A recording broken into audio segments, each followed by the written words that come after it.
Well, good afternoon, everybody, and welcome to this meeting of the Glenorchy Planning Authority on Wednesday, 13th of December 2023.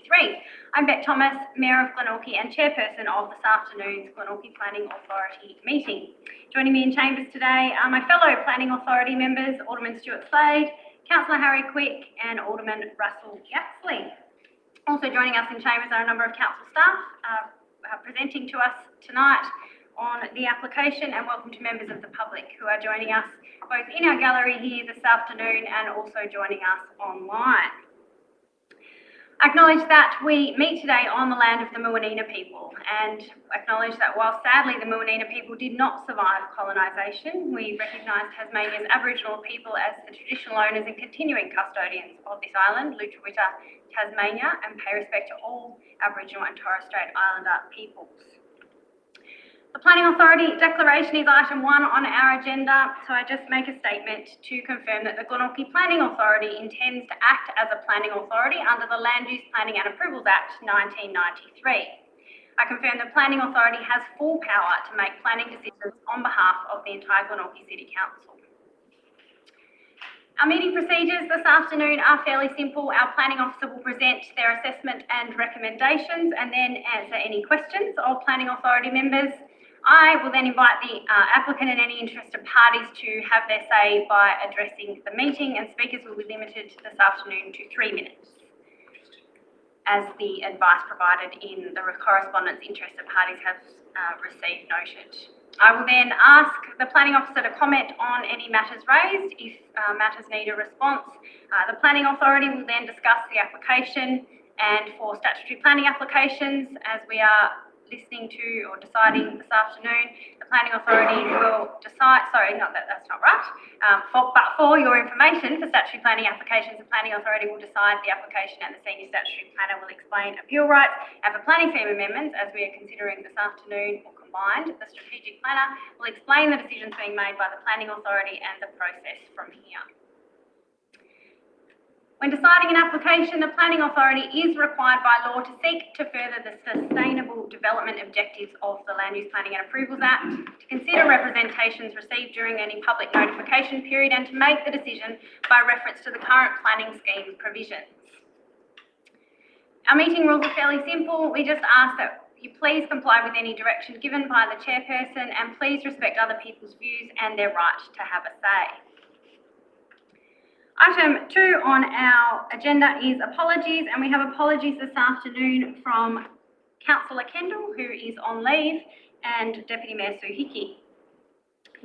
Item 3 is pecuniary interest, and we have declarations of interest this afternoon from Alderman Cockshut, Alderman Alderton, Alderman King and Alderman Dunsby. Do any other Planning Authority members or staff have any conflicts of interest to declare this afternoon? No? Thank you. Item 4 is confirmation of minutes. Do I have someone to move that the minutes of the meeting held on 4th of December be confirmed? Moved Alderman Yaxley, someone to second. Councillor Quick. Any discussion of the minutes? No, thank you. Any further discussion? No? I'll put the motion to the vote. Please raise your hand if you are for. That's carried unanimously. Item 5 is Planning Scheme Amendment Request, Site-Specific Control for Drive-Through Facility and Signage, combined with a planning permit application for a takeaway food premises with a drive-through and signage at 8 to 10 Main Road, Claremont, and council land at Main Road, Claremont. And our Senior Strategic Planner, Lyndall Byrne, has prepared the report and recommendations and will present her assessment and recommendations to us now. Thank you, Lyndall. Thank you, Chair. Just first up, I just wanted to apologise that the officer report that went on the website on last Friday actually had the incorrect applicant's name on the report. So that was corrected and a revised report was put up on the website Monday morning. So the applicant had originally been JMG and was then formally replaced by Ratio Consultants. So with respect to the presentation that we're going to give today, just as a bit of an overview, we're going to step through the proposal and the Section 40T amendment process. I'm then going to give a summary of the subject land and the planning controls. I'm going to give an assessment of the planning scheme amendment against the statutory requirements of LUPA. Dashini, who also played a major role in putting the report together, but unfortunately her name's not on that report, will give an assessment of the planning permit application as if the amendment were approved, and then we'll finalise with a recommendation. So the proposal that's been lodged with us is a planning scheme amendment request to allow for a site-specific control, a qualification for a drive-through facility and signage. Both these elements are currently prohibited within and in a residential zone. Now, under Section 40T of LUPA, the Land Use Planning and Approvals Act, you can actually combine an amendment request with a planning permit application. And so that's been submitted in this instance, and so the planning permit application is for a takeaway food premises with a drive-through and associated signage. So it's put together with the amendment as though the amendment was approved in order to facilitate a parallel process. We're at the stage where we're actually considering whether to prepare the amendment. And the planning permit request relies on the amendment being prepared. If the GPA decision today is not to prepare the amendment, then the permit can't be considered because the controls don't change. I think it's also important to note that while a combined planning permit application can, when they're combined, give the community an understanding of what may go on a site if the scheme changes, it cannot be used to justify a planning scheme amendment because it's only one possible option of what an amendment may allow, and it may not necessarily be acted upon. In this instance, however, council officers have assessed the planning permit as if the amendment has been supported to provide for a full assessment of the applicant's submitted request. So with respect to the subject site, it's basically made up of 3 titles. So 8 to 10 Main Road consists of 2 titles, and council land, which is this portion here, is basically known as Main Road Claremont, and it is also forming part of the applicant's request. So currently the site is developed with basically mechanical repairs.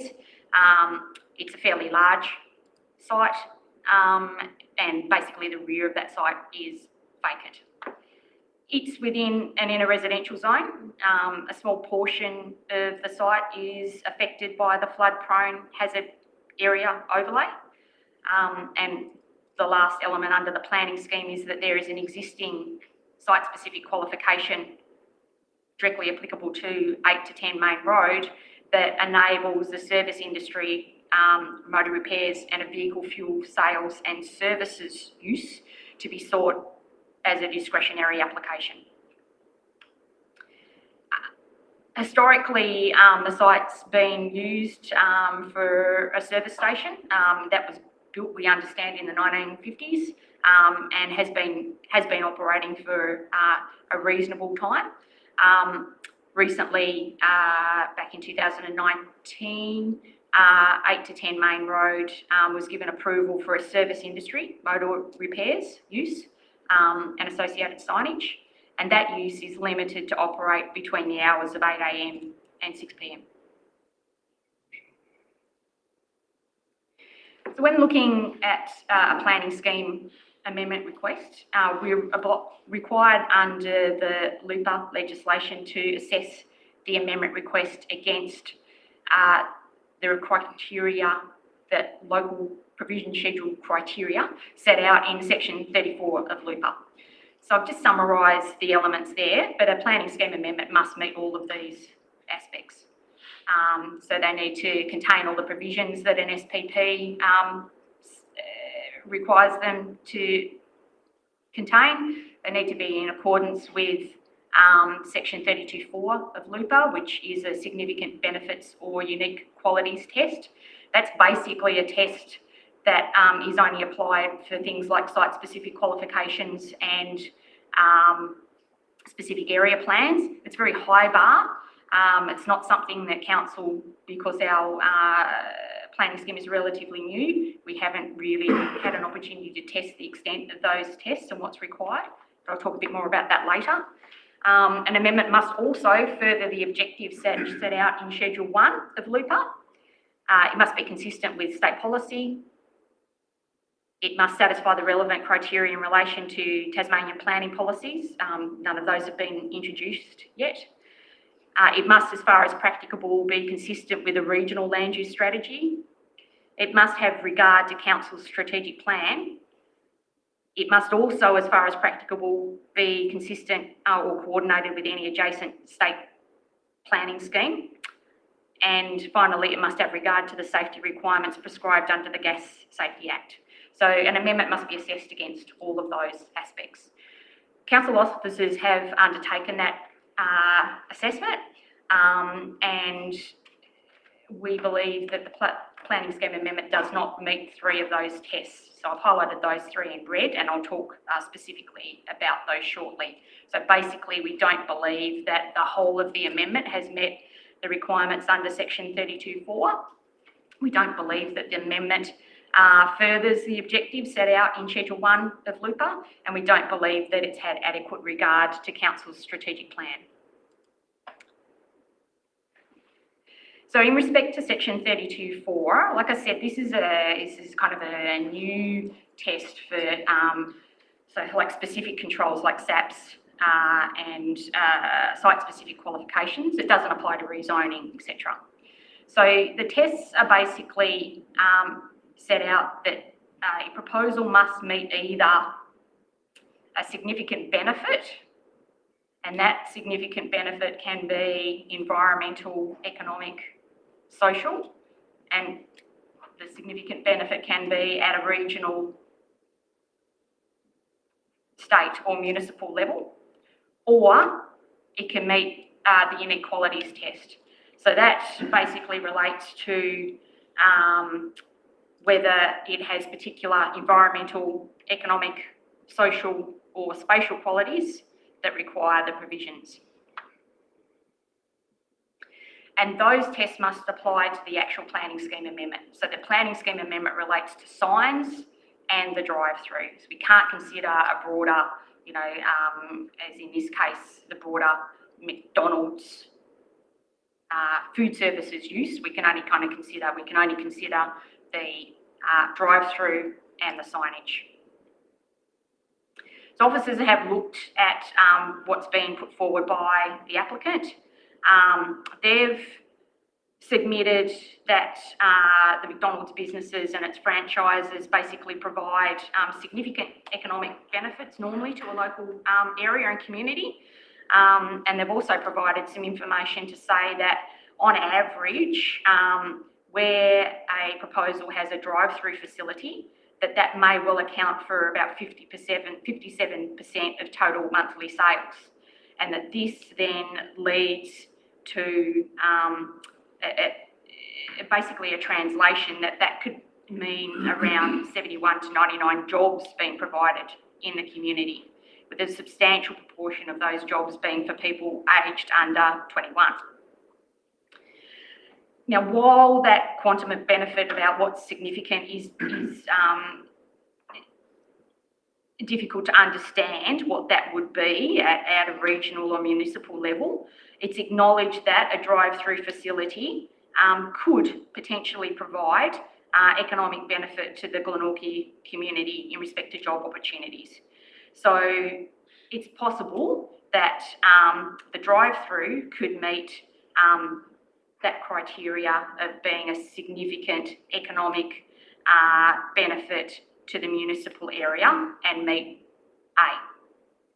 They only have to meet one test. No discussion on the signage aspects of the amendment has been provided by the applicant. And while it's acknowledged that, branding is really essential to a business operation, there's a large number of signs that have been proposed, and it's not really clear whether all of those signs are essential, particularly given the land is in an inner residential zone.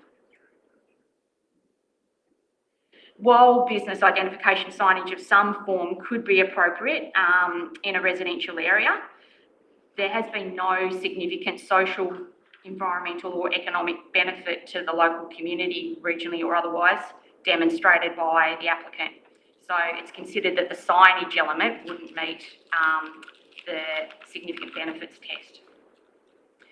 The applicant also has that opportunity, if they don't meet the significant benefits test, to demonstrate that they may well meet the unique qualities test of land. We had a look at their assessment. Their argument is that the physical attributes of the site make it suitable for a drive-through. It's a larger than average site and it's a corner site and has access to main road. So they were arguing that it may have met a spatial uniqueness. However, there are a number of properties in the area, so 94 Main Road, for example, which is an old surface station site, and 1 Main Road, which is the Claremont Hotel in the locality, that has similar attributes. It's therefore difficult to consider these qualities, site area, corner location, access to main road, being so unique to the site that a drive-through and business signage is required. It's considered that the proposal could not meet the particular unique spatial requirements under section 32(4)(b). The applicant also put forward that due to the site's historic use for business opportunities, that it has particular economic qualities. However, many sites in the local area, as identified above, have had similar uses in the past. So in this regard, it's considered that the economic qualities of the site cannot be considered to be unique to the area. It's also been assessed that there are no environmental or social qualities unique to the land. So in summary, the signage and the drive-through would not satisfy the unique qualities test. So the only aspect of the amendment that may well meet section 32(4) would be the drive-through. In respect to local policy, council officers also consider that the amendment has failed to adequately address council's strategic plan.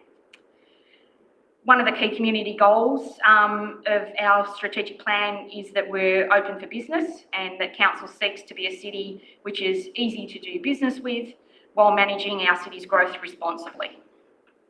This means that while supporting new businesses and new business opportunities is really important for us, council must also be mindful that growth must be in the best interests of the community.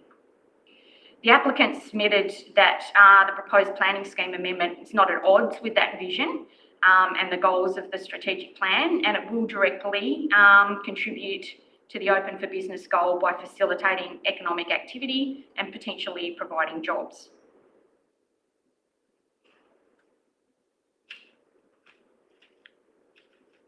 The applicant's argument around the ability to currently apply for a 24/7 McDonald's without a drive-through, and that the existing site-specific qualification on the land currently also allow other uses which are prohibited in a residential zone, has also been put.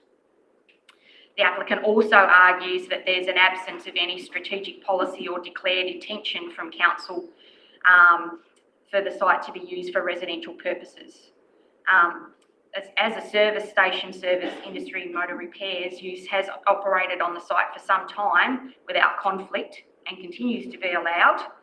And as the site was previously in a local business zone, the applicant considers that allowing a drive-through and a business signage is not a significant land use change from the current situation. The applicants also submitted that the use would still be required to comply with the relevant use standards of the inner residential zone. So in respect to hours of operation, those assessments against the standards and needing to meet the performance criteria. And so their submission is that it should be allowed to be tested through the planning permit application process.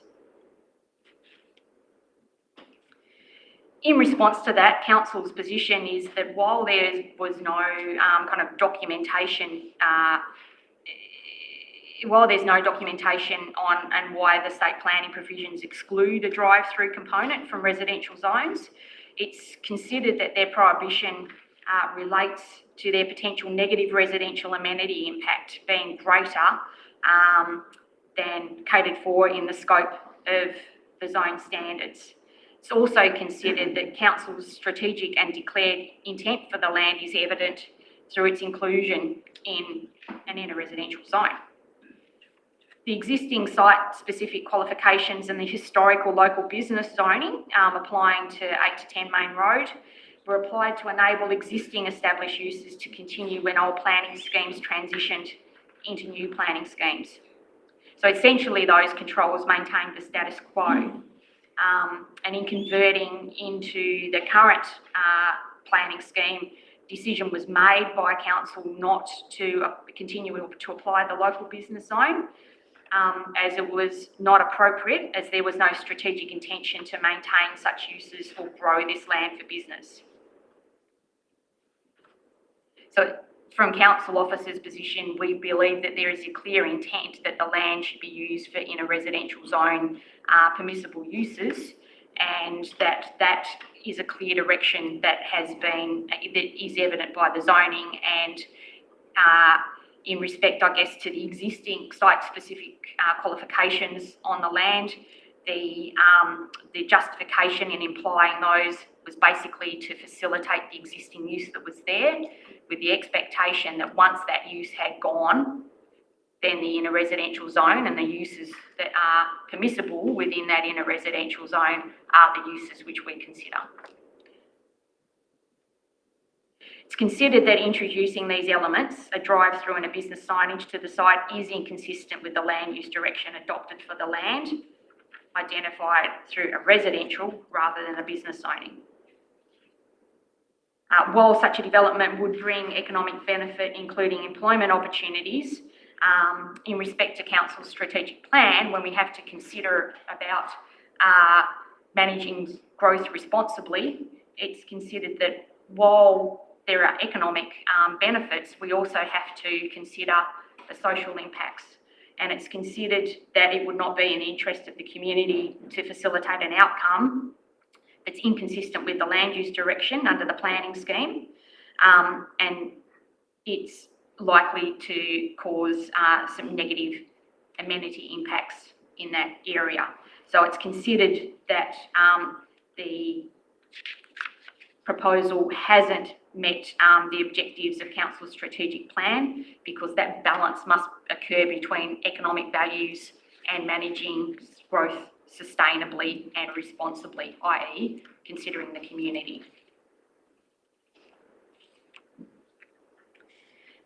The last criteria which officers believe has not been met relates to the Schedule 1 objectives of LUPA. So there are a number of objectives in Schedule 1. I've just highlighted the ones there where officers believe they have not been furthered by the proposal.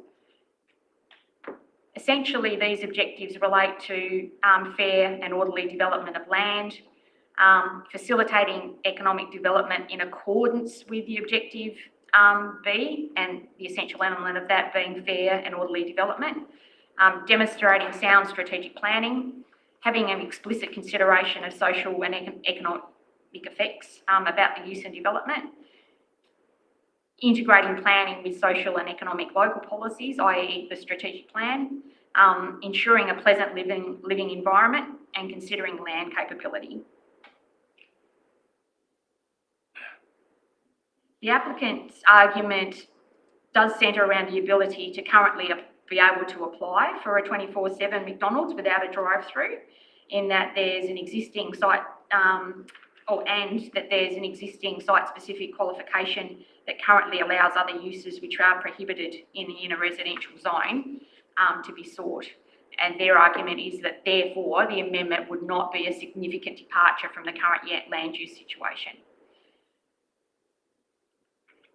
Council's strategic planning area generally look at SSQs and similar kind of historical planning tools as being used primarily to enable the continued operation of historical existing uses. So beyond the standard existing use rights, that's how we've applied them in the past.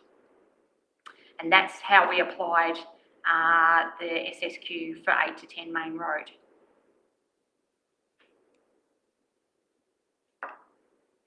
It's generally considered that using site-specific qualifications to enable new development or uses on the land where that use is currently prohibited is really potentially an ad hoc and potentially an opportunistic approach rather than a well-planned and strategic one, and that it's not orderly planning.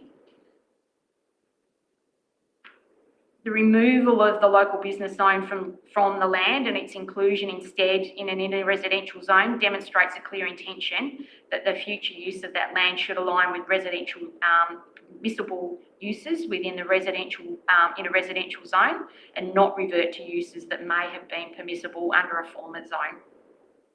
It's considered that the introduction of a drive-through and business signage that are specifically excluded from residential zones are not orderly planning. Again, just to summarise, the key arguments that the applicant has put is that there is already an existing non-residential use on the land and an existing control in the planning scheme to enable a service station. An operation such as McDonald's would bring significant economic value to the local area and provide jobs for young people. And an applicant could currently seek to apply for a 24-hour operation without a drive-through and the required changes to the planning scheme. Council officers consider that Glenorchy's application of a specialised zone under past schemes and the current SSQ was to enable an existing garage use to continue to operate on the land until it closed. Application of an inner residential zone is a clear land use direction that the site is only used suitable for permissible uses in that zone in the future. The state planning provisions, or the SPPs, are clear that drive-throughs and business signage are not appropriate in a residential zone due to likely negative impacts on residential amenity. It's also considered, the amendment does not meet the objectives of LUPA and is inconsistent with Council's strategic plan. Subject site is not suitable for a site-specific control to enable these elements, and it's recommended that the amendment be rejected. That actually concludes my portion. So I'm going to hand over now to Dashini, who's going to take us through Officer's assessment of the planning permit application. Thanks, Lyndall. So an assessment of the planning permit has been undertaken as though the amendment request has been supported to enable the planning authority to make a decision on the permit should the GPA resolve to prepare the amendment. So the proposal is for a McDonald's convenient restaurant with takeaway facilities and drive-through facility, which falls under the food services use class, plus associated access, parking, landscaping, and signage. So the image in that slide shows the 3D rendering of the proposal. However, it does not show the full extent of the signage that is being proposed along the frontage. So this is the proposed site plan on the slide. It includes a restaurant building of 453 square meters, a drive-through facility with 2 lanes for ordering, vehicular accesses, the primary access through Main Road at the southwestern corner of the site, and a secondary access via Lady Clark Avenue, where the driveway will be proposed over council land at Main Road. This access via Lady Clark Avenue is proposed to be closed off with a boom gate every day after 8 p.m. until 7 a.m. 22 on-site car parking spaces are proposed and 6 bicycle spaces. 21 car parking spaces would be available because one of the car spaces will be closed when the boom gate is restricted via Lady Clark Avenue so that the vehicles have adequate turning area within the site. Acoustic fencing is proposed along the entire length of the southwestern boundaries and the southeastern boundary and a part of the northwestern boundary. Landscaping is proposed throughout the site and along the perimeters of the tidehole. Signage the application is seeking approval for 33 signs, along with 14 exempt signs, which includes 12 regulatory signs and 2 flags along Main Road, which includes a McDonald's flag and an Australian flag. The zone purpose and discretionary consideration. So the inner residential zone has the purpose statements, and it does allow for non-residential uses, and has 2 criteria for non-residential uses that are permissible within the zone. So one of the criteria is that the non-residential uses serve the local community, which in this case, the proposal would meet that criteria. And the second criteria is that it has to be a non-residential use that does not cause a significant loss of amenity to residential properties through its scale, intensity, noise, activity outside of business hours, traffic generation and movement, and other offsite impacts, which is the criteria that the proposal fails to fulfill. The discretions triggered by the proposed use in development are summarized in that table.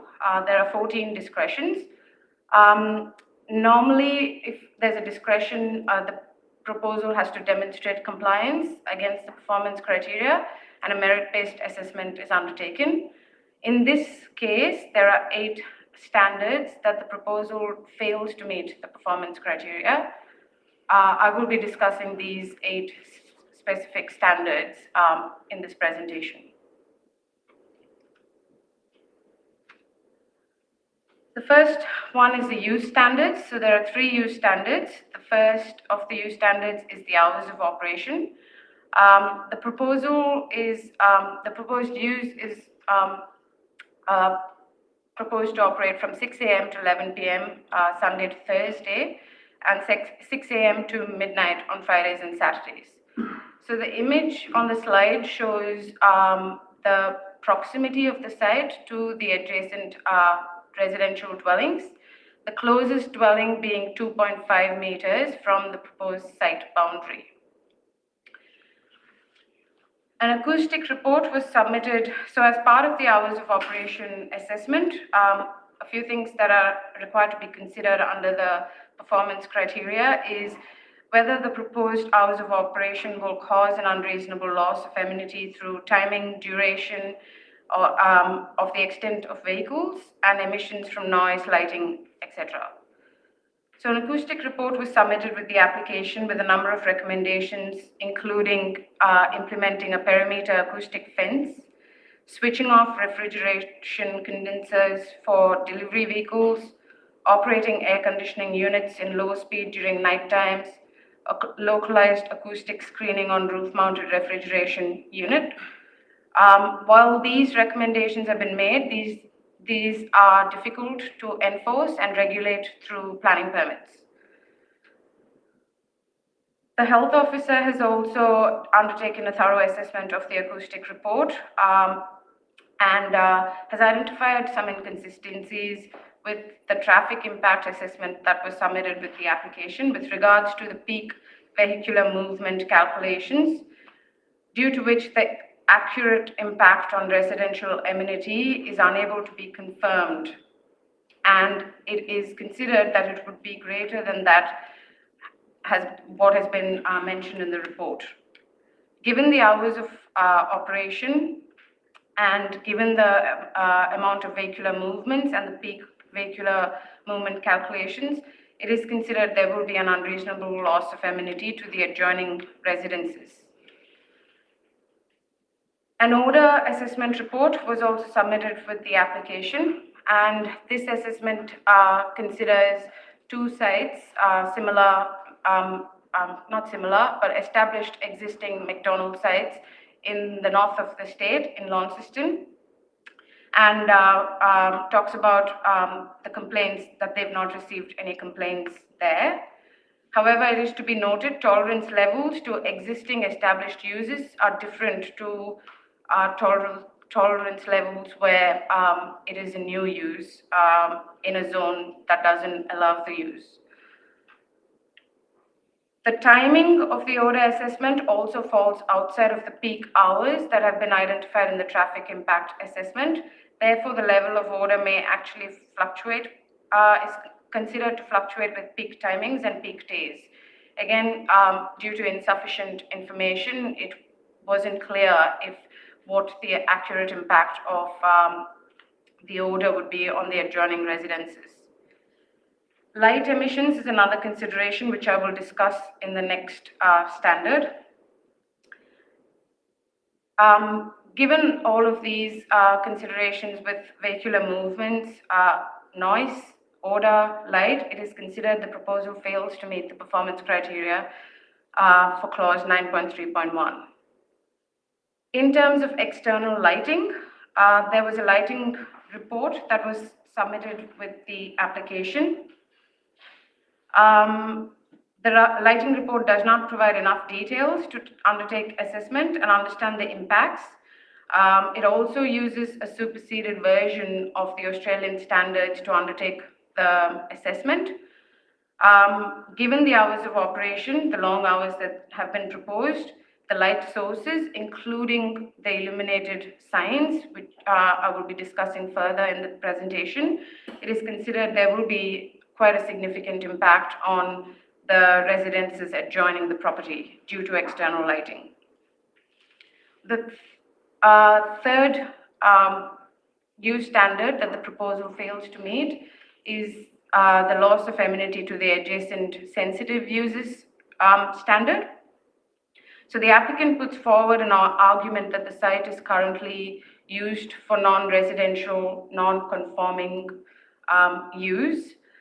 However, this use has existed for a long time, and it is not really comparable to the proposed use in development, given the number of visitors to the current use, which is motor service repairs, the number of hours of operation, which is 8 a.m. to 6 p.m., the visitors on the site, the signage, and incomparable weekend activity. So the criteria requires us to consider those dot points under clause 9.3.2 that are listed in the slide.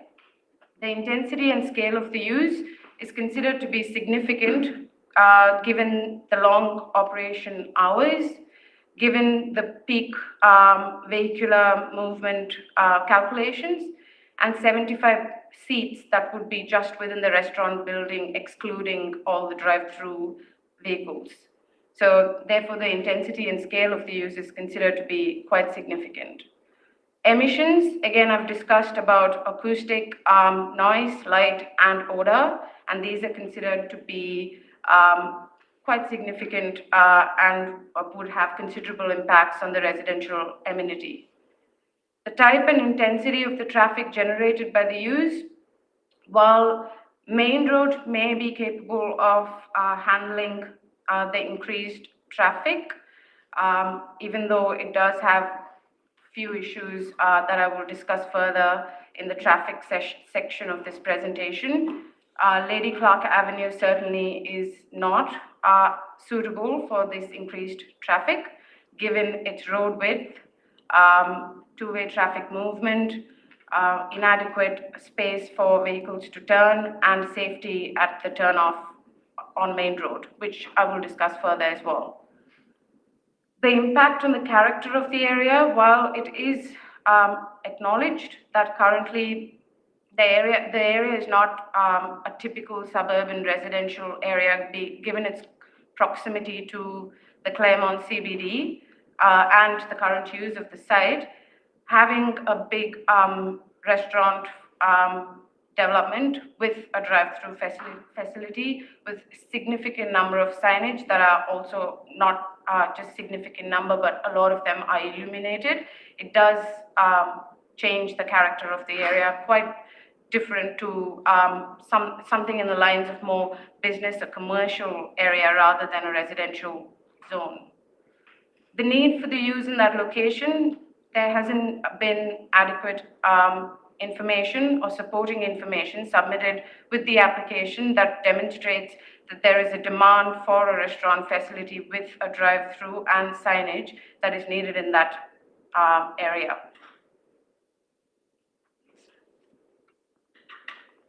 Moving on to development standards.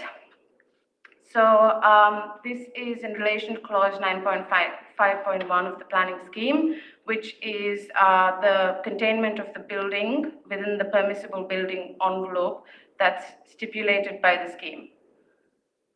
The applicant's planning report and the documentation, the plans submitted, talk about or show how the building comfortably sits within the building envelope. What they have failed to address is the acoustic fence that is being proposed along the southwestern and the southeastern boundaries. Normally, fences that are proposed on the side and rear boundaries with a height of 1.8 meters to 2.1 meters, depending on whether you adjoin a private land or public land, are exempt under the planning scheme. However, this fencing that is being proposed are much greater than what is considered under the exempt fencing criteria. So the fencing along the southwestern boundary is proposed to have, so the applicant's planning report that was submitted with the application says the acoustic fencing has a height of 2.5 to 2.7 meters. However, that is the minimum height that's recommended and shown on the plans as well. So we've measured these fences with the scale that was provided on the drawings, and the maximum height has been identified to be 3.8 meters, and it goes down to 2.4 meters, so it's of varying heights. And this is along the southwestern boundary where Unit 3 of 6 Main Road is located at 2.5 meters from this boundary. So having a massive 3.8 meter high fence at 2.5 meters from this dwelling would significantly impact this dwelling. So we haven't been provided with any of the information in terms of what sort of overshadowing or negative impacts that fence may cause on these dwellings. However, we've looked at the plans that we have had on our records, and it indicates that Unit 3 has its private open space and openings, habitable rooms, all facing this boundary, which means that the fence would cause significant reduction in sunlight and solar access to this unit specifically, but also to the other units that are within the site of number 6 Main Road. Similarly, there's acoustic fencing also proposed along the southeastern boundary with a height of 2 meters to 2.5 meters. Now, buildings are defined under LUPA, and the definition of buildings include fences, and the definition of development includes building, which includes fencing. So therefore, the fencing must be considered under the building envelope clause, given that they do not meet the exemption. The image in the slide shows how close the dwellings are to this potentially 3.8 to 2.4 meter high fence. And it is considered that the proposal fails to meet the performance criteria in this regard. Signs. So a brief overview of the signs. There have been 33 signs that have been proposed that require planning approval, and 14 additional exempt signs. Out of the 33 signs that have been proposed, 27 signs are actually prohibited in the inner residential zone. So this includes blade signs, wall signs, etc., a number of which that are proposed in this proposal. The planning scheme amendment that Lindul described seeks to allow for 23 of these prohibited signs under the site-specific qualification. 4 of them have not been addressed by the planning scheme amendment, which mean that they're technically prohibited. And should this planning permit be considered for approval, these signs will be required to be removed. 23 of the 33 overall signs are fully or partly illuminated. So the proposed signs trigger discretions with a couple of the standards that are listed on the slide. The first one is the design and sitting of signs, which is basically the number of signs, relates to the number of signs for each business on a street frontage.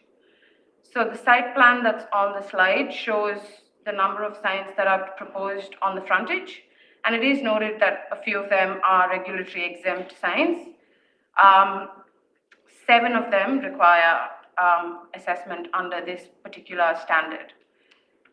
So the standard requires only one of each sign type to be along the frontage, and when the frontage is greater than 20 meters, an overall number of 6 signs. The frontage in this case is 20.22 meters, and excluding the exempt signs and the flags, there are 7 signs. So the discretion is triggered by the wall signs that you can see on the elevation. There are 3 of them.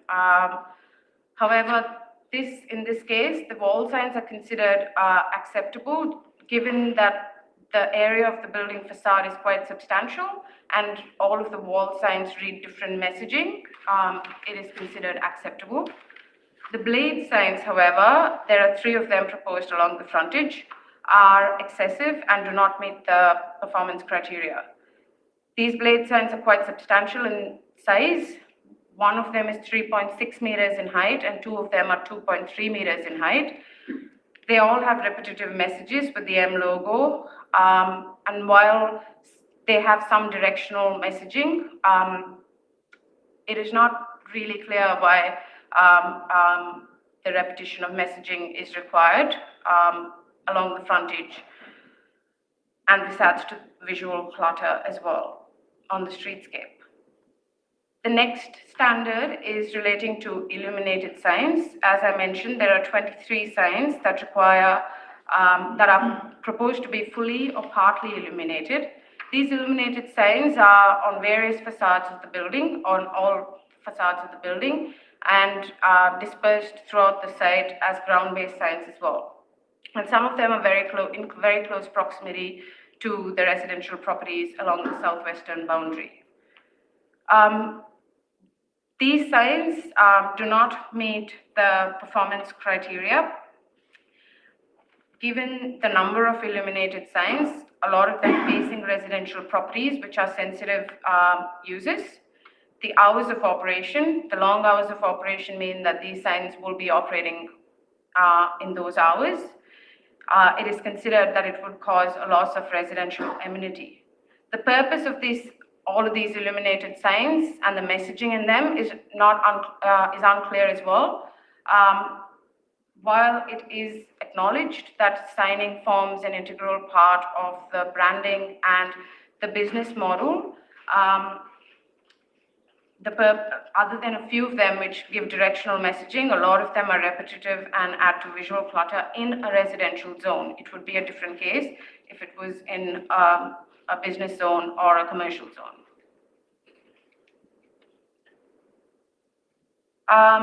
Moving on to the next few couple of codes which relate to access, parking, and traffic.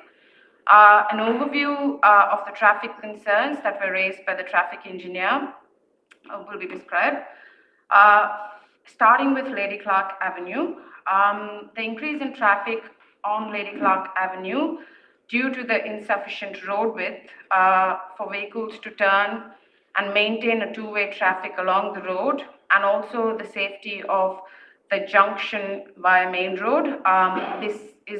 Seems to be problematic, and it hasn't been fully considered by the proposal. The car park on council land that is existing alongside Lady Clark Avenue is old, and it actually does not comply to the Australian standards. 4 of these car parks on council land currently reverse directly onto the road, and this is unsafe with increased traffic, which means there will need to be upgrades to this car park, which was not addressed under the planning application. The closure of the driveway on Lady Clark Avenue between 8 p.m. to 7 a.m. Means while there may be a car parking space that's closed off for vehicles to turn within the site, there isn't adequate space on Lady Clark Avenue for vehicles to turn should someone actually drive through Lady Clark Avenue without knowing that that driveway would be closed after 8 p.m. Another major concern is insufficient driver sightlines at the driveway crossover on Main Road looking to the right or south, which does not meet the Australian standards. How this relates to the assessment of these two clauses listed on the slide is with car parking numbers, 22 to 21 car spaces are proposed. The planning scheme requires 30 car spaces. There isn't sufficient information in the traffic impact assessment to address what the impacts of this possible overflow of parking from the proposal onto the surrounding streets and council's car parks could be. And while the traffic impact assessment relies on this, at this stage it is unclear how many of these car parks would be available, as there would be upgrades required on Main Road and Lady Clark Avenue to resolve sightlines and increase traffic, which means it will reduce the on-street parking that would be available that the TIA currently relies on. With regard to traffic generation at vehicle crossing, clause 3.5.1, sightlines are not met to the right of the driveway onto Main Road as per the Australian standard and Austroads. Council's transport engineer has indicated that they cannot support the proposal based on road safety grounds.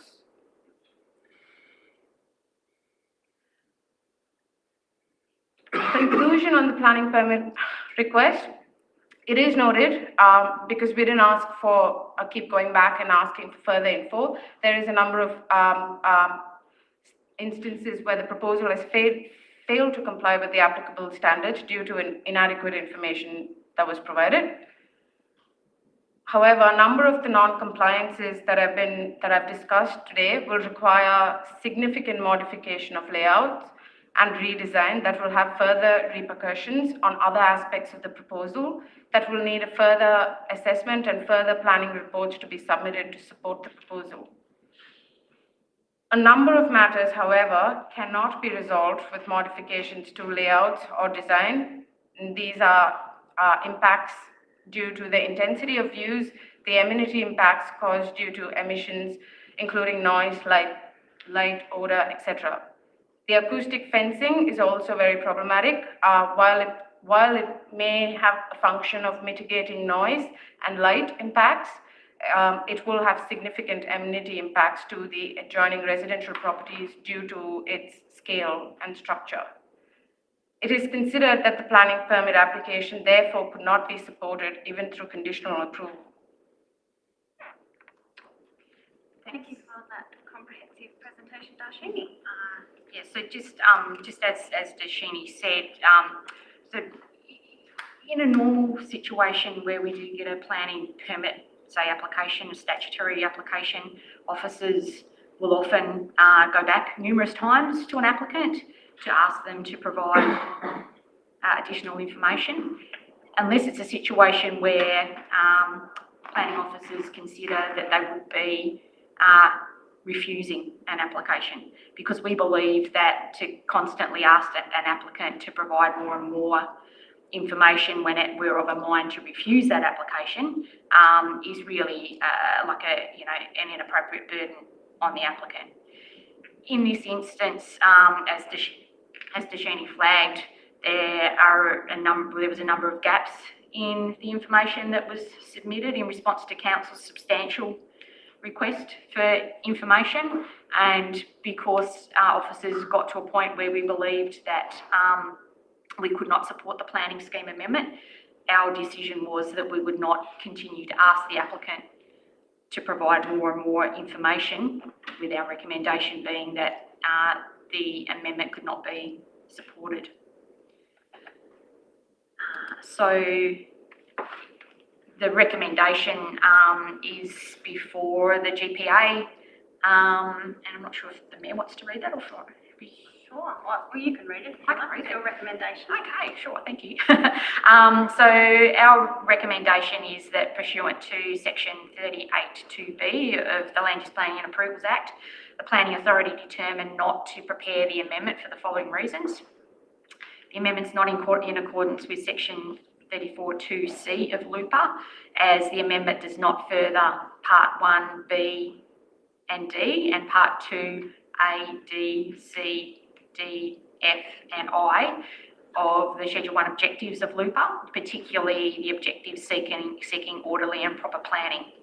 And B, the amendment is not in accordance with section 32F, as while the amendment considers the Glenorchy Strategic Plan 2023 to 32, it does not meet the objectives for responsible growth and therefore cannot be considered to have adequate regard to the strategic plan. And that B, note that as the amendment request has been rejected, the planning permit application request under section 42T of LUPA cannot be considered. Thank you, Lyndall, and thank you, Darshini. I appreciate your comprehensive presentation. We are allowing, first of all, do any members of the Planning Authority have any questions for either Lyndall or Darshini at this time? Yes, Alderman Yap. Through you, a lot of information, and thank you for the clarity in terms of providing in the report and also in the presentations. And I guess I've got a number of questions I just want to seek some clarity around. Regarding the licence for the Country Music Club in their parking, is that form part of the application or amendment? Is that considered at all? So from a planning perspective, that licence kind of relates to council land and how our property services consider the licences and so forth that they give out. So from the planning permit assessment process, we haven't considered that element. So if a planning permit was granted, then there are other steps that an applicant would need to go through, and one of those steps would be to get approval from council as property owner to be able to also change the layout of that car parking space, and that would involve council making a decision about whether it wants to change its licence agreement. So that aspect hasn't been considered. That would need to be that would be another element that the applicant would consider, which is outside kind of the planning consideration. Yeah, at this point. No, that's fine. Thanks for clarifying. And just regarding when the site was changed to inner residential, obviously it's passed and currently is a service station, petrol station. In terms of contamination and things like that, would a potential developer have issues in terms of developing as an inner residential property because of the contamination or potential contamination or being a past site? Yeah, so I don't know if our environmental health officer wants to answer that question. Through you, Mayor.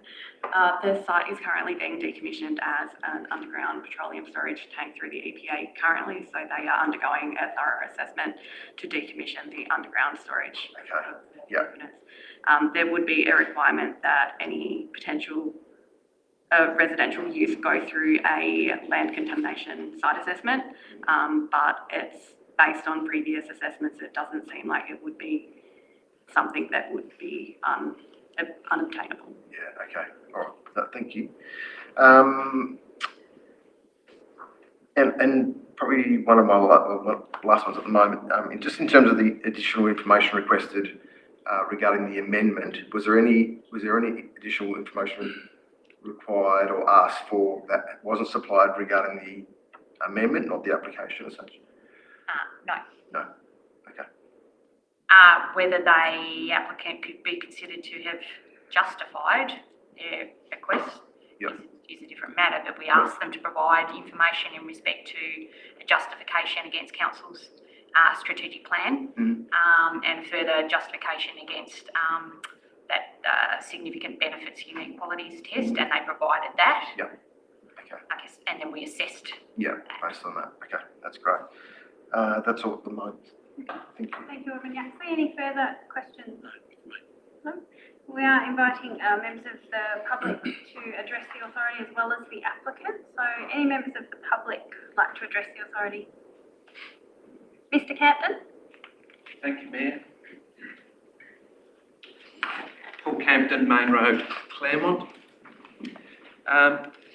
We commend the efforts of Lyndall, Byrne and team for the time and care to detail they've put into preparing this report. It's impressive that they've data matched the different reports to highlight the inconsistencies, more so when specialised expertise such as acoustic may not have been in-house. Our consultant, who's a former state traffic engineer, who lives in Glenorchy, is very familiar with 8 to 10 and provided written advice to us, and I'll quote, there will be a major amenity impact on the immediately adjacent residential dwellings as a result of the traffic movements to and from and around the site. The report indicates development is expected to generate 170 vehicles an hour at peak times. Normally, the main reference document for traffic assessment is the RTA guide. It states that for McDonald's restaurants, it should be assumed that the peak hour traffic will be 180 vehicles per hour, but the assessment should test for rates of 230 vehicles per hour. These volumes are higher than have been assumed, that is by McDonald's. This also means that the daily volume of well over 1,000 vehicles a day will be entering and leaving the site and passing the side boundaries to the adjacent residential properties. Such traffic will have noise and related amenity impacts on adjacent dwellings because a traffic volume of up to 1,000 vehicles a day is an upper limit for residential street, but the limits for an access way or laneway is only around 300 vehicles per day. The ratio report refers to data from other surveys in several locations within the report. Copies of the data/survey findings referred to in the report for other fast food sites, goes on, should be provided for readers to understand where these locations are, the type and range of data findings and the application to this site, as well as assess the applicability of that data to this site. The assessment should also consider the traffic impact SIDRA assessment for year 2033, i.e. in 10 years' time, with application of a 2% growth along Main Road in absence of any measured growth rates for Main Road. Therefore, the traffic assessment and SIDRA analysis needs to be reworked to confirm if traffic will operate efficiently in the future. End of quote. One wonders why were McDonald's allowed to specify 170 vehicles per hour as the peak and not required to use the 180 or 230 for sensitivity test as per TAR. On page 161 of the attachment, which people can refer to, we've got a large sign of Westbury Road leading up to Lady Clark Village, page 161. Not only that, but McDonald's have renamed our dear Main Road Claremont as Stewart Avenue. Now, it would be concerning if the figures were also wrong. Page 222 wrongly claims, in my opinion, that 2 lanes are separated by a 3-metre wide drivable median that informally facilitates the storing of right-hand turning vehicles, page 222. We had a traffic engineer who lived locally, and many of us went over and measured it. The median strip's 2 metres. 2 metres. Truck sweeps on page 278 and 280 are difficult. Indeed, one on page 280 shows it taking up the entire median strip, which is their measurement of 3 metres, as well as crossing into oncoming lanes in McDonald's. Crash data is restricted to just in front, whereas 8 accidents occurred within 100 metres. Whilst they're only required to undertake analysis adjacent to the site, it's arguable that crash data, even for their renamed Stewart Avenue, see page 229 of attachments, doesn't really help too much with driveways, because the entire development is greatly more intense than the existing use. Hence, it's more likely that crashes will be intensified at this location, and will be more likely to be turning crashes, whereas the current crash appears not to be related to that. We couldn't find any listing of percentage of commercial vehicles using Main Road in the traffic analysis. This is important for sight distance and braking distances. The site failed to indicate we couldn't find where it indicated what the road conditions were at the time. Was it sunny? Was there anything peculiar happening that might inflate or deflate the traffic? There appeared to be no acknowledgement surrounding the pedestrian refugee island outside 10 Main Road. I will have to ask you to wind up, Mr. Kemp. 1 minute? I've allowed you 5 minutes already, so 30 seconds. All right. Council officers correctly indicated there were 38 spots. McDonald said there were they could provide 22 spaces and had to go to the seeking using public spaces. It's time to the GPA to hold the planning scheme and to protect the amenity of residents by supporting the decision of their officers. Time for McDonald's to apply for development on a suitably zoned site. Thank you. Thank you, for Mr. variance. Hampton. Thank you. Any further addresses from members of the public? Ms. Elliott.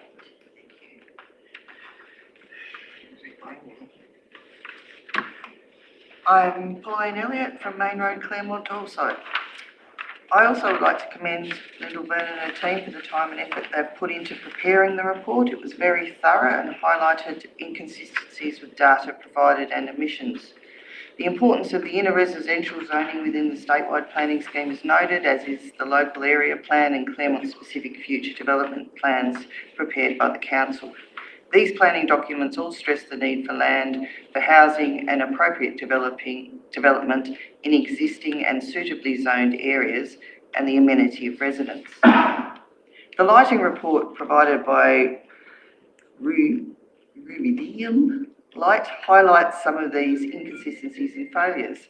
As we've noted on page 161 of the report, it's incorrectly labelled the roads as Westbury Road, Stewart Avenue, and has also incorrectly numbered the houses and the adjacent units to the development is called 16 Main Road instead of 6 Main Road. This poor attention to detail brings into question the accuracy of other assertions in the documents. The conclusion that light will not affect the amenity of 16 Main Road is specious, as that address does not even exist and brings into question the integrity of the whole document. The light pollution from cars is underestimated, as the number of cars proposed is less than assumed in the documents. Protection of 11 and 13 Main Road, that's on page 163, relies on vegetation on these properties. The developer has no control over this vegetation, which may be removed or die back for a number of reasons, and light from the development should be managed from within the property, not on someone else's private land. The lighting, and in the new lighting report, no attention is given to the effect of increased light on the properties above the development. It's just stated on the schematic that it is assumed to be negligible. This includes all in Lady Clark Avenue and Pascoe Avenue, as the development is situated at the bottom of the hill. There's also a 2-storey residence at 2 Main Road that overlooks the property. All of these properties will be affected by light pollution from the development and not shielded by the acoustic wall, as they are sited above it. The original lighting report concluded that light viewed from above is not as intrusive. On what basis was this statement made, and with what backing data? The report also included many aspirational and unenforceable statements, such as street lights on Main Road may make any extra lighting not noticeable, and where possible, direct lights downwards, don't overlight. These are feel-good statements, not practically enforceable. The signage also presents a problem in regard to lighting and to unreasonable loss of amenity, and are prohibited in the residential zones. It was noted by council officers that there was missing data from the application, such as no information about which signs were proposed to be lighted in closed periods. There are 33 signs proposed on the site, which is excessive in the residential zone. 4 signs are prohibited or cannot be accommodated at all in the planning scheme request and seem to be ignored by the proponent. There's no data on the intensity of the light of the signs, and this is a serious omission. There's a contradiction between written data and schematic drawings on the illumination of signs, one saying some signs are illuminated and some saying not. There's no details at all about the proposed banner on the front of the property between the two 8.5 metre flagpoles. 3 signs are located within 2 metres of adjacent properties, and this is prohibited. However, the proponents rely on the acoustic fence to partially shield neighbours from the light. I'll have to ask you to wrap it up too, please. Yep, I'm nearly finished. A large number of signs cause visual clutter and are not necessary. I won't read you any more about signs. Just talking about the environmental report, which was in fact prepared for a different client and used by the developer without permission. And this report was a snapshot in time and now 5 years old, and the site's been out of use constantly. So there was a decision by the proponents to submit an out-of-date report without the author's permission, which have to be redone to have any current weight. Okay, thank you. I won't go on anymore. Thank you. Any members of the public further? Sure, come forward. I'm Nera Plumpton, a property owner bordering the proposed site. I'm directly impacted by the proposed acoustic wall. Can you imagine living next to a 2.5 or 3.5 metre wall right beside your little unit? I currently tenant the unit out to an elderly lady and her son living with disability. I would like them to live there happily for as long as they choose. We've agreed that's a long time. I have no intention of selling that property, and I'd like them to have the amenity and the livability that your planning zonage requires. And I think the work that your council officers have done in preparing the report is thorough. All I'm asking you is to listen to the recommendations and hear from residents, ratepayers and the community who support those recommendations and have people who are directly impacted. That's me. Thank you, Ms. Thompson. Mr. Kirky.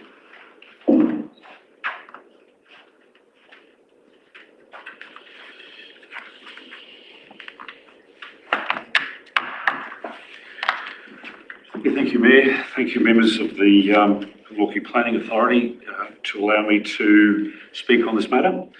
I'd also like to thank Lyndall Byrne and her team for the very thorough report, unbiased and incredibly thorough. It's quite a pleasure to read such a report. I often have seen them in the past, and often expert reports aren't all that good.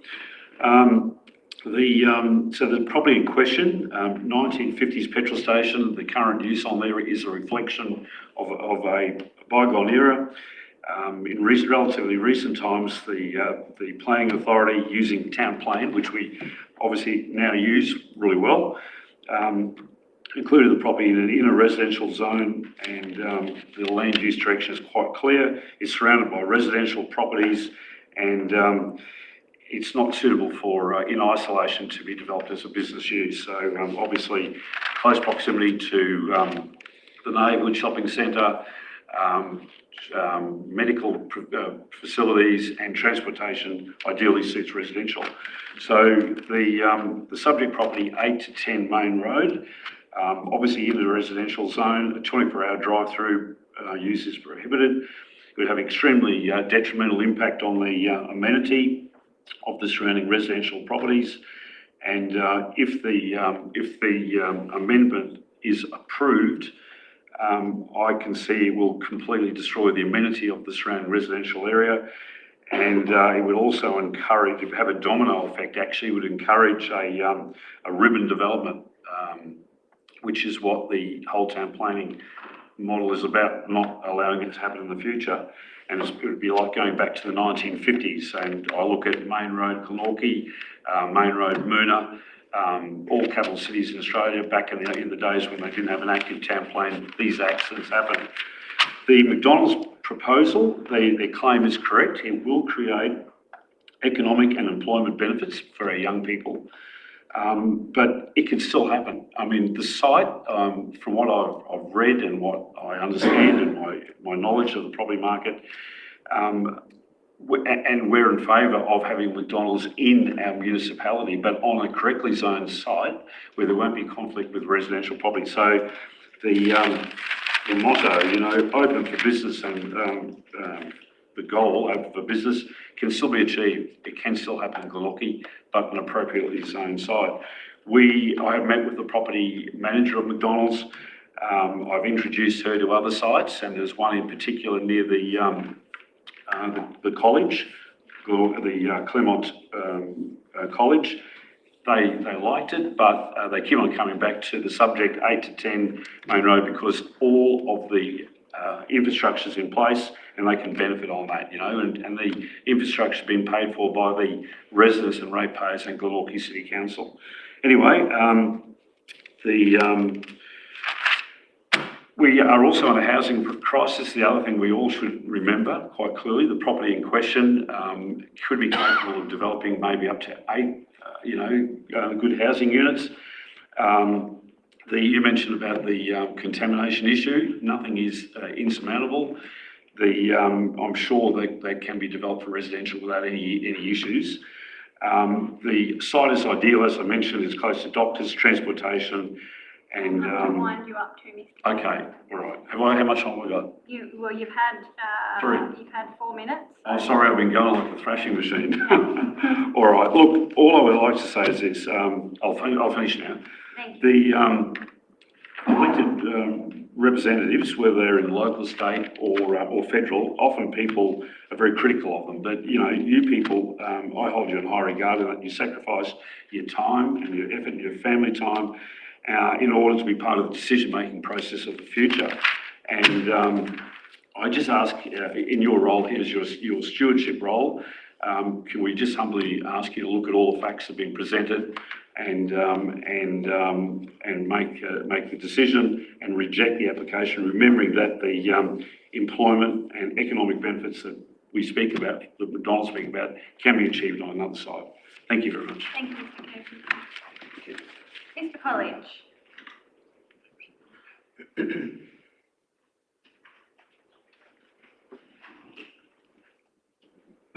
My name is Ron College. I live at 14 Pascoe Avenue, Claremont. I'd like to make a couple of points. The first one is that McDonald's states they will create up to 99 new jobs. Based on 18 hours a day and a 10-person shift, this equates to about 9 to 12 hours a week. I hardly see that as a great event as far as employment. The acoustic report from Clarity Acoustics claims requirements can be met, but do not give details of what material to be used. No listing of thickness on walls, whether the fence will have absorbative lining, in which direction the air conditioners face. If McDonald's was serious in considering the adjacent residents, why is the play area so close to the residents and not on the other side of the building? And I know Clarity Acoustics have not even taken into account the play area. Clarity Acoustics have not spoken to residents to gauge their feelings or to find out which rooms on the ground level would be the most affected, or considered any shading caused by a 3.8 metre fence or any loss of amenities to local residents. The acoustic report should be rejected. The report is based on 80 vehicles an hour, where in other parts of the application, figures of 170 to 250 are used.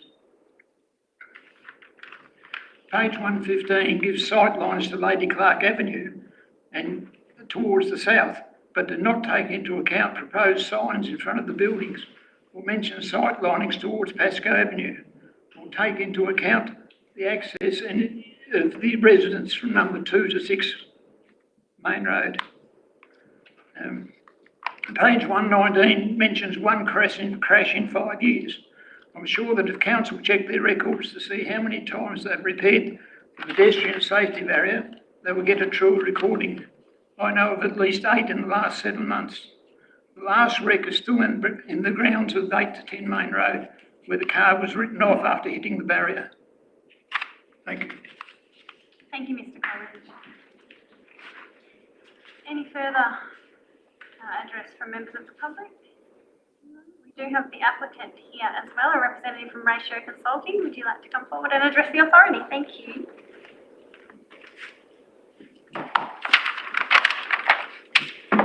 Thank you, councillors and aldermen and Madam Mayor, for having me today. My name's Blanche Manuel. I'm from Ratio Consultants and I represent the permit applicant for this proposal. My client, Chris Ling, is also here with me to represent McDonald's. Firstly, like a lot of people have, I just wanted to thank Lyndall for all your work and your team on the proposal. Really appreciated the open lines of communication and putting up with me talking to you and asking you a lot of questions. We've reviewed the recommendation and we take all of the council comments on board. However, it's our view that the combined application should be supported and it can be initiated today. We say this having regard to the following key points. Food services is an allowable use in the inner residential zone and the site was formerly in a local business zone. It has an established commercial use in operation and an existing SSQ, and this site is not a typical residential site. We accept this site could make a contribution to the provision of housing.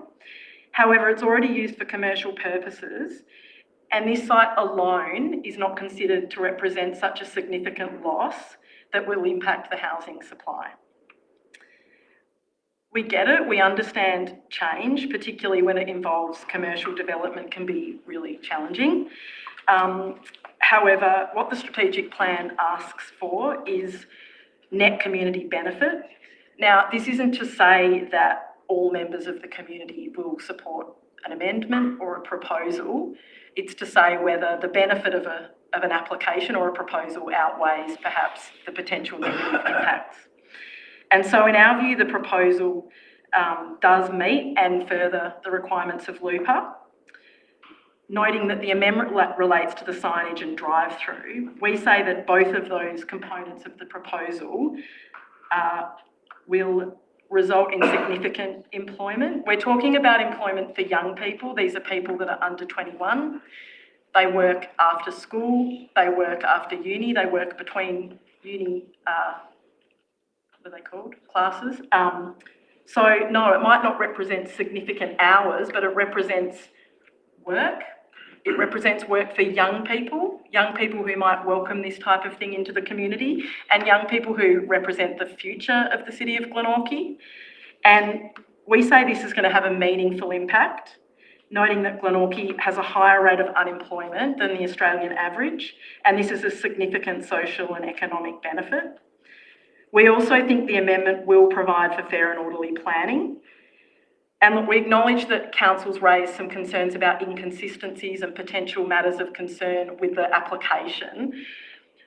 But if we're given an opportunity, these are things that our clients are prepared to work through. We don't believe they're unsurmountable, and we think they can be addressed through further information, and our clients are prepared to consider further changes.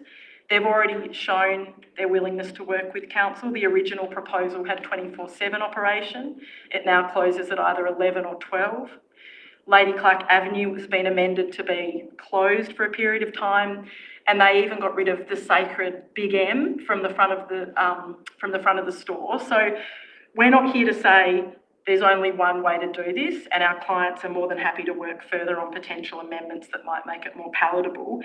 But we say that the proposal does and can continue to further the requirements of LUPA, and the economic impact should be seen as an opportunity for not just Glenorchy now, but Glenorchy in the future. I think it's hard to address every aspect of the planning permit application. I understand there's disagreement about what the certain reports say. What I will say is that we spent a lot of time.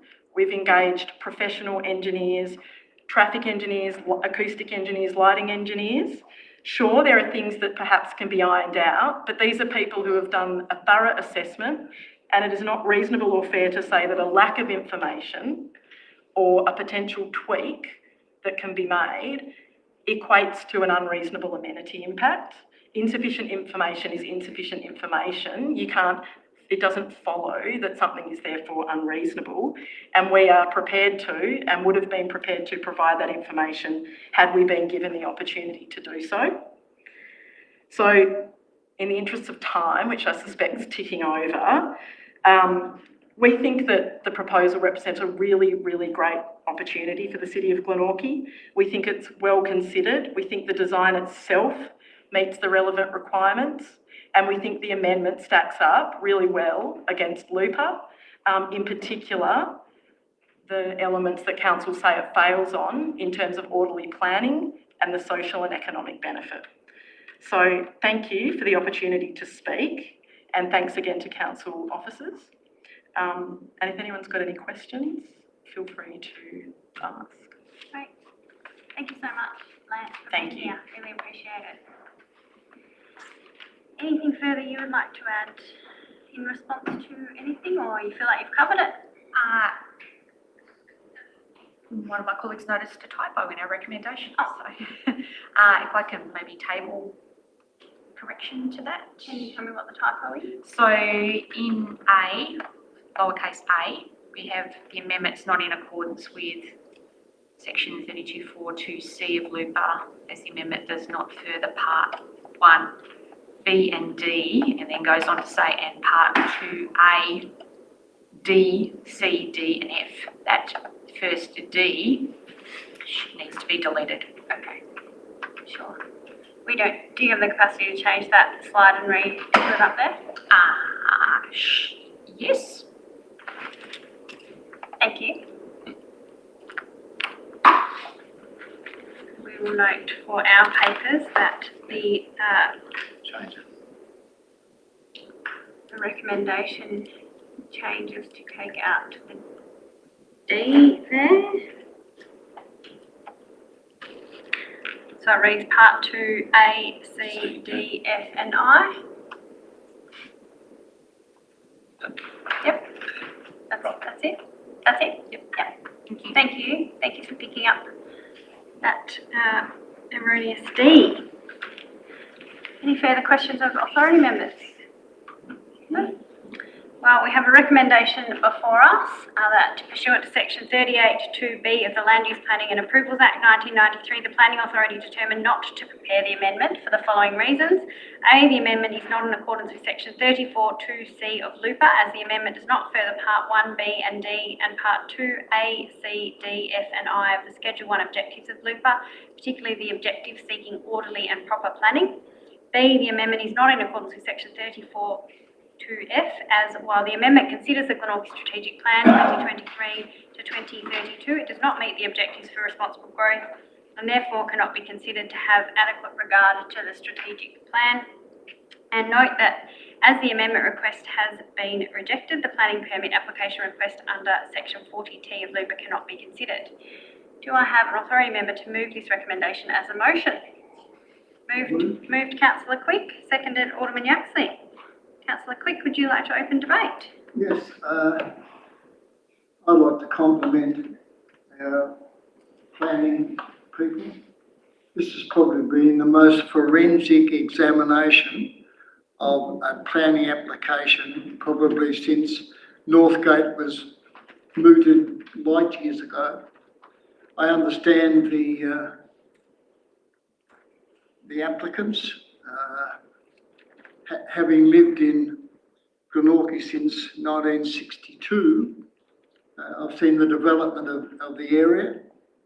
I occasionally frequent McDonald's in Moona and KFC in Moona, and I've seen the traffic hassles there of an afternoon, and with Hungry Jack's as well, the traffic hassles. I understand the applicant's concern about providing employment for our young people.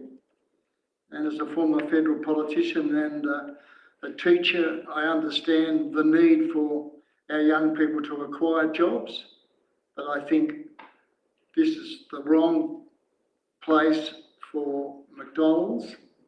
And I just think well, it's the wrong place, and I'm supporting the recommendation by our planning authority people. Thank you, councillor Quick. Any further discussion? Yeah, thank you, Alderman Mayor. Yaxley. Thank you. It's important to remember that we're here as to act as a planning authority. We're not here to be popular, but to enforce the act and to act as a planning authority. So I think that's really important. That's really at the forefront of our decisions. It's my opinion, based on the report, and again, you've been showered with love with all your glowing report and the presentation, which has been great. But for the land use direction is inconsistent with the amendment application, and it fails to meet several standards and parts. And for mine, the major concern is that regarding the amendment is there's a negative impact on the surrounding residential properties. The negative impact from the signage hasn't been fully addressed, and both visually and from the lighting from that, and the potential for increased traffic, and also with obviously the drive-through operations tilts the balance towards a lot of negative outcomes rather than a positive effect, which it could have. The drive-through facility and the proposed signage for the inner residential zone is a significant departure from the intended purpose of this zone. And while I fully appreciate, like many others have discussed, is that the potential of McDonald's business in Claremont, in Glenorchy, I don't consider it significant enough to amend the zoning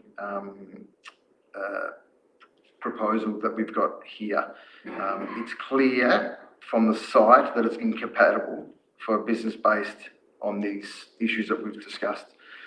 So even if the amendment were to be approved, the planning application that we've received leaves so much to overcome. It's 8 of 14 discretions.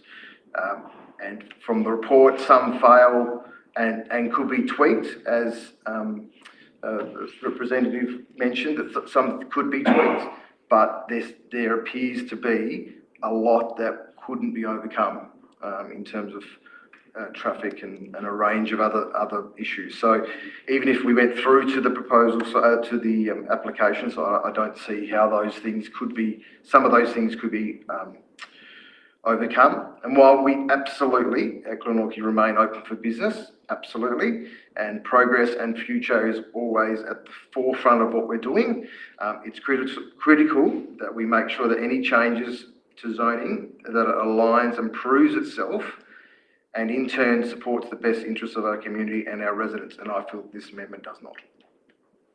Thank you, Alderman Yaxley. Alderman Slade, anything from you? I just want to say, Mayor, I acknowledge the applicant. It's not easy to put applications in sometimes to places. I admire the fact of has an economic value to the application as well. I appreciate that. But at the end of the day, and I'm using here not just what the great, I think they've been really good today, the planning staff have put up, but we've got expertise as well. And I'm just looking at different areas that I've got valid expertise in, and certainly around areas, quite obviously, with the traffic and areas like that, I have major concerns with. I think I'm a person who likes, and I've been on council for nearly 30 years, likes things right to the point and really fleshed out. You really did flesh out those points that I wanted to hear why they should not be supported. And reflecting on it again and going over it, there's no way in the world I can challenge those. So that's always been, while I've been on council, the ball to me, and I've had bounced it back a few times in different areas, but when I can't challenge myself based on the evidence before me, there's only one decision for me. So on that basis, I don't support it. Thank you, Alderman Slade. I feel like I'll be repeating some of the rationale that has been provided by my fellow planning authority members in speaking to the motion, in support of the motion as well. I would love to be able to support development of a McDonald's, of any business that's going to add to the economic and social fabric of our community. However, as Alderman Slade has just said, I agree, and I wrote that down, I can't find any reason to refute the advice provided in the comprehensive report and that we've heard here in a really comprehensive presentation this afternoon. And that is our role. As Alderman Yaxley said, we are here with our planning authority hat on. We are not here as an elected member representing the voice of the community. When we sit as a planning authority, we are sitting as a statutory role, and we have to make a decision based on whether or not something meets the requirements of the Land Use Planning and Approvals Act, and that is what we are considering around this table tonight. While certainly over the last, feels like a very long time, maybe 9-10 months, we have certainly heard community objection, and we heard some of that again tonight. That is not something we can consider in making this particular decision on making an amendment to the planning scheme at this point in the process. So whilst we acknowledge the views have been provided, we are wearing the hat as a planning authority and making strategic land use decisions as a planning authority here this afternoon.